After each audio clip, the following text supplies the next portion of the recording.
이 사건은요. 요즘 태국에서 온 국민을 충격과 공포로 몰아넣었다는 한 여성의 사건입니다. 이 여성과 같이 밥을 먹기만 하면 그 사람은 사망을 합니다. 아니 어떻게 밥만 같이 먹어도. 그런데 그 수많은 사람들을 살해하고 법정에서 보였다는 그 행동은 많은 사람의 말문을 막히게 했다고 합니다. 어떤 여성이었을까요? 자, 먼저 이 여성과 함께 같이 밥을 먹기만 하면 사망을 한다고요? 이게 무슨 말이에요? 그 사망하기 전에 영상이 CCTV로 있는데요. 영상 함께 보시겠습니다. 두 여성이 지금 태국의 강가를 함께 걷고 있습니다. 그런데 지금 빨간 자막이 달린 저 여성이 길을 건너서 화장실로 가거든요. 예. 그 길을 가던 다른 여성은 강가로 갔습니다. 이렇게 강가로 내려갑니다. 어허. 그런데 이제 화장실에 길을 건너서 갔던 그 여성이 잠시 뒤에 강가로 가봤나 봅니다. 그런데 강가에서 친구가 쓰러진 것을 발견하고 예? 이렇게 사람들에게 손짓을 합니다. 도와달라고. 예. 그런데 지금 여성의 손에 들린 게 뭐였냐면요. 예? 친구의 금품이었습니다. 아니 사람 지금 친구가 쓰러졌는데 금품을 챙겨가요 지금? 네, 사람들에게 도움을 요청하다가 그렇게 금품을 가지고 사라졌는데 사망한 여성을 부검해봤습니다. 그랬더니 독극물이 검출됐습니다. 피해자는 강가에 오기 직전에 이 여성과 함께 식사를 했거든요.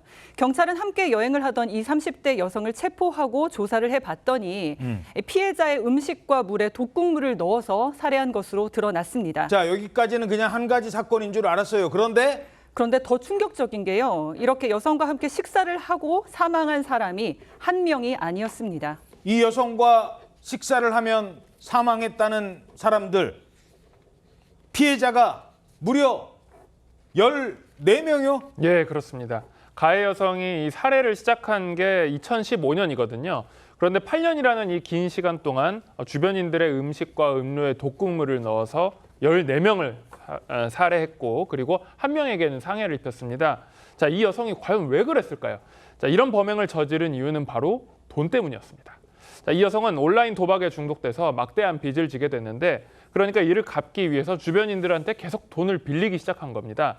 그런데 돈을 빌려준 지인들이 이제 돈을 갚으라고 이제 요구를 하니까 살해해버린 겁니다.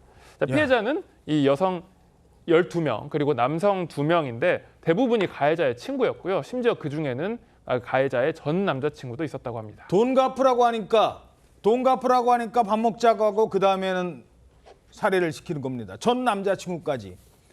더 충격적인 건 이 연쇄 살인범 임산부였다고요? 네, 임신 5개월 차 임산부였다고 합니다. 임신을 했을 때는 끔찍한 사진도 보지 않을 정도로 모두가 다 조심을 하는데 이 여성이 5개월 차에 임산부였다는 거예요. 심지어 검거되기 얼마 전까지 이혼한 전 남편과 같이 살았는데 이 전 남편의 직업은 경찰 간부였다고 합니다. 그러니까 경찰 간부의 전 아내이자 임신 5개월 차의 여성이 이런 끔찍한 범죄를 저질렀다니 정말 충격적인 사건입니다.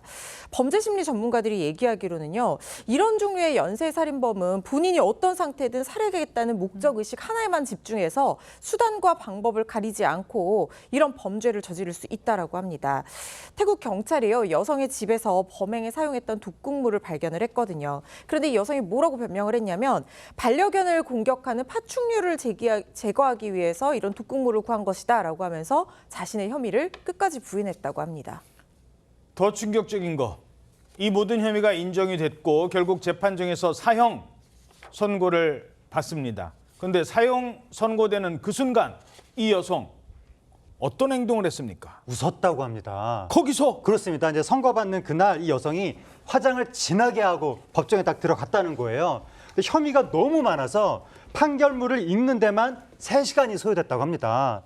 자기에 대한 판결문이 계속해서 이렇게 읽히고 있는 중간중간에 미소를 보였다고 합니다. 전혀 죄책감이나 후회가 없는 듯한 태도였고 게다가 그 자리에 전 남편이라든가 공범들이 함께 재판을 받고 있었는데 공범이 있었군요. 그렇습니다. 공범들하고 자기 판결문을 막 판사가 읽고 있는데 그 사이에 공범들과 수다를 떨면서 낄낄 웃기도 했다고 합니다. 이야, 세상에.